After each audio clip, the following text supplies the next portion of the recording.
Hey guys, it's Joy, your travel expert here, and we are at Hotel Indigo in Grand Cayman, and we are in a premium Oceanview king room. So come on in.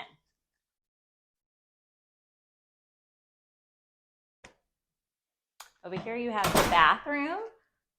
There's a couple of things in here, a shower cap and a vanity set, hair dryer.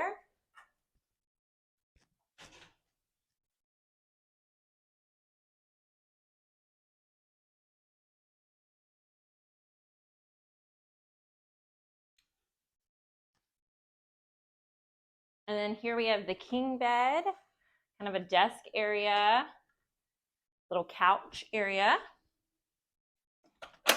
And these doors are pretty heavy. And this is what ocean view looks like. You got the pool out there, a quick walk to the ocean. And if you are staying at Hotel Indigo, you do get complimentary beach chairs, beach towels, and sunscreen. And you don't need to bring the beach towels from the resort. They are over there for you at the beach.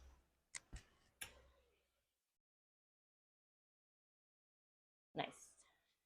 And then some more storage, some little snacks in here. You do have to pay for these snacks. Storage, a couple of storage, ice bucket. They do have a little tea station, water. And then in here, other drinks that you do have to pay for. Little bench. And then in here is your closet with your safe, iron. You do get 2 robes and a flashlight. I've never seen a flashlight in a closet, but if you need it, there it is. And this is Hotel Indigo.